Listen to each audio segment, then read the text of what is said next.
안녕하세요. 주식공부입니다. 3월에 계좌 합계가 5억 8,459만 7,984원인데요. 2월달 합계를 빼니까요. 플러스 630만 5,625원이 플러스가 났습니다. 그래서 플러스 1.1% 수익을 냈습니다. 그러면은 종합주가 지수는 이게 코스피 월봉 차트인데요. 양봉에 나가지고 이번 달에 2.71% 상승을 했습니다. 2.17% 상승을 했는데요. 저는 1.1% 수익이 났습니다. 그러면은 종합지수보다 못한 거지만은 현재 제가 주식 비중이 21% 밖에 안 돼요. 현금은 79%입니다. 근데 뭐 주식 비중 늘릴 생각은 별로 없습니다. 제가 15년 동안 주식 공부를 하면서 주식을 투자를 하면서 2018년도 요쯤에서 했는데요.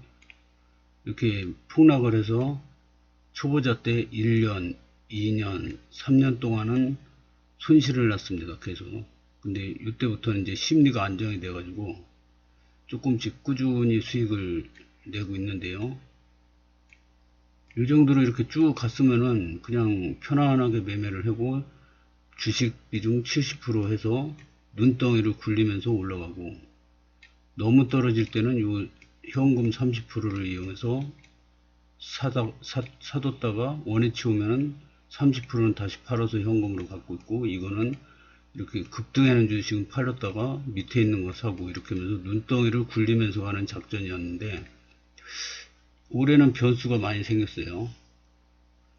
그리고 이제 우리 집안 그 포트폴리오가, 우리나라 사람들은 90% 이상이 부동산이라고 그러는데 저희 집 같은 경우에는 이 주택이 부동산이 한 10%밖에 안 돼요. 그리고 예금이 한 30%, 주식이 60%입니다. 그래서 이 포트폴리오를 좀 바꾸기로 했습니다. 그래서 이번에 그 부동산 청약에 4월달부터 도전해 보려고 합니다. 그래서 부동산을 50%, 이 예금을 한 10%,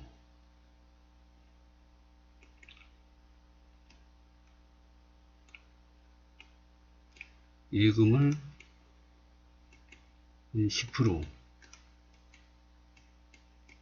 그리고 주식을 한 40%. 그러다가 이제 부동산은 가만히 있지만 부동산도 이제 오르락내리락 하죠. 주식도 주식을 잘하면 비중이 또 주식 비중이 올라갈 테고, 부동산이 많이 뛰면은 부동산도 올라가겠죠.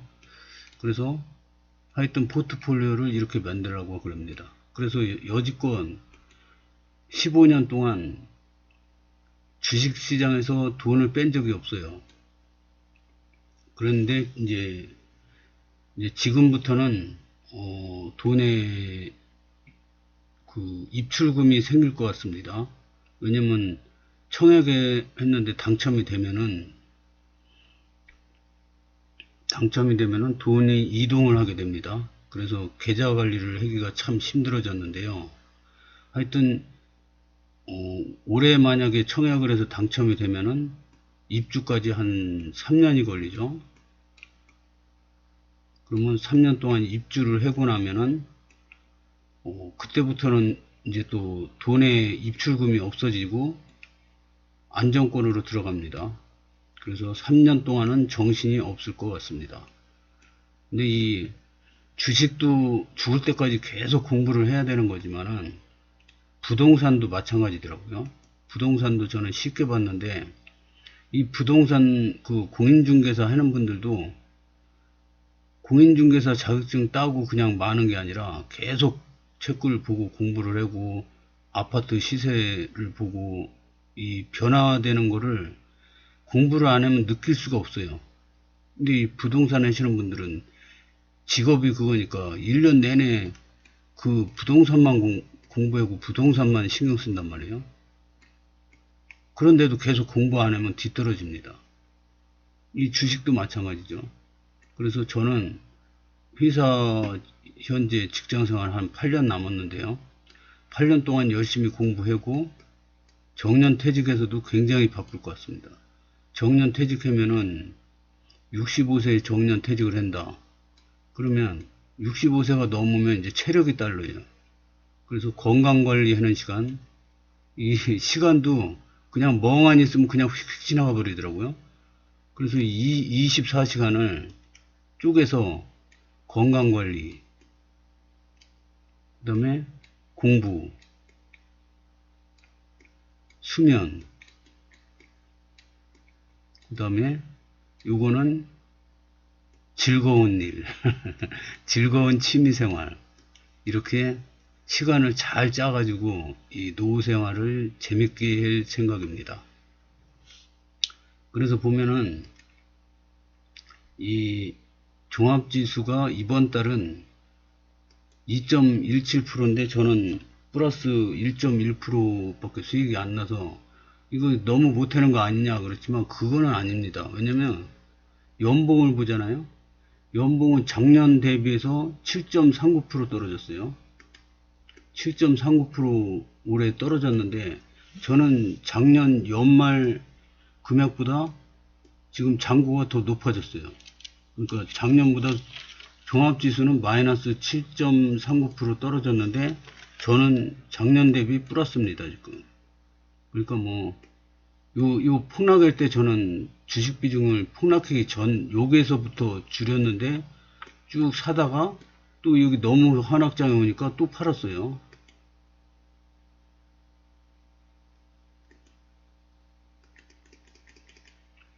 이게 여기서 90%를 팔았습니다. 90%를 팔고 10%만 남았었는데 쭉 떨어지니까 조금씩 샀어요. 사다가 여기서 이 완전 하락세로 돌아서니까 확 줄여버렸어요. 또 그래가지고 지금 주식이 21%입니다. 이렇게 비중 조절을 잘 했기 때문에 뭐 100% 잘했다고는 볼 수 없지만 이 종합지수가 올해 마이너스 7.39% 떨어졌는데 저 같은 경우는 약간 플러스 한 0.001 이 정도 조금 플러스가 하여튼 났습니다. 그래서 올해는 이 욕심 부리는 자리가 아닌 것 같아요. 이 저점을 잘 잡아서 주식 비중을 늘려서 내년에는 수익이 크게 나지 않을까 이렇게 생각을 합니다. 오늘은 여기 아니구나. 그러면 계좌를 보겠습니다. 이거 7번째 계좌인데요. 다 팔고 그냥 현찰만 갖고 있습니다. 그러니까 뭐 볼 것도 없죠. 아까 다른 아이디의 7번째 계좌를 봤고요. 이제 6개 계좌를 보겠습니다. 첫 번째 계좌. 이게 답니다. 첫 번째 계좌. 추정 자산이고요. 두 번째 계좌 보겠습니다. 두 번째 계좌도 플러스 난 거는 다 팔고, 이게 지금 남아있는 건데, 마이너스만 남아있습니다. 추정 자산. 이게 비중이 확 줄었죠. 세 번째 계좌입니다. 이것도 4,400밖에 없죠. 8,000이 넘었었는데, 추정 자산은 이렇고요. 보유 비중도 종목도 확 줄었습니다. 마이너스 낸 것만 다 남아 있습니다. 연초에 산 거죠. 연초에 샀다가 확 떨어지니까 이렇게 됐습니다. 네 번째 계좌입니다. 네 번째 계좌도 600밖에 안 남았어요. 산 게요. 추정 자산이고요. 세 종목 마이너스 난 것만 남았습니다. 다섯 번째 계좌. 한 종목 마이너스 있는 거 못 팔았고요. 비중은 150만원. 마지막 여섯 번째 계좌. 하나도 없이 다 팔고 현금 100%입니다. 일곱 번째 계좌도 다 팔고 현금 100%죠. 그리고 우리나라가 지금 이제 이 금리가 쭉 내리다가 0.5%에서 바닥을 치고 지금 쭉 올라오고 있죠. 올라오고 있는데 이게 저성장 시대로 가고 있지 않습니까? 그러니까 금리가 올라도 옛날처럼 막 10% 이렇게 못 올라요. 10% 오르면 주식을 뭘 합니까? 그냥 은행에다 다 넣어버리지. 근데 이렇게 많이 못 오르고 많이 올라봐야 2%에서 왔다 갔다 할 거라고 봅니다. 2%에서 2.5, 뭐 1.5 이렇게 왔다 갔다 할 거라고 봅니다. 그러니까 근데 우리 집 같은 경우는 보면은 빚이 하나도 없어요. 대출이 하나도 없습니다. 근데 제가 평균 수익률이 1년에 한 10% 되는데 대출을 잘 받으면은 막 4%, 옛날에는 막 3%도 있었어요. 그러면 3%로 대출을 받아서 10% 수익이 나면 그냥 없는 레버리지에서 7% 수익이 나지 않습니까? 그래서 옛날처럼 마이너스 나고 막 모텔 때 같으면은 대출 같은 거 안 받는 게 좋은데 이 부동산 공부를 하다 보니까 부동산에 대출을 하나도 안 받고 그냥 100% 현금으로 사면은 오히려 손해더라고요. 집 할 때도 안 좋고. 그래서 이번에는 아파트에 만약에 당첨이 되면은 처음으로 대출도 한번 받아보고 대출 받아서 주택담보대출이 지금 한 6%인데 7%까지 간다고 그러더라고요. 그렇게 되더라도 손해를 보더라도 한번 이렇게 대출도 한번 받아보고 이자도 또 많이도 내보고 내가 만약에 7% 대출을 받았는데 5%밖에 수익이 못 났다. 그러면 2% 손해지 않습니까? 이런 것도 한번 해보고 그래서 한번 경험을 해볼까 합니다. 그러니까 제가 안 해보던 경험을 또 한다는 거에 대해서 뭐 두려움도 있고 설레임도 있고 그렇습니다. 하여튼 앞으로 흥미진진합니다. 오늘은 여기까지 하겠습니다. 감사합니다.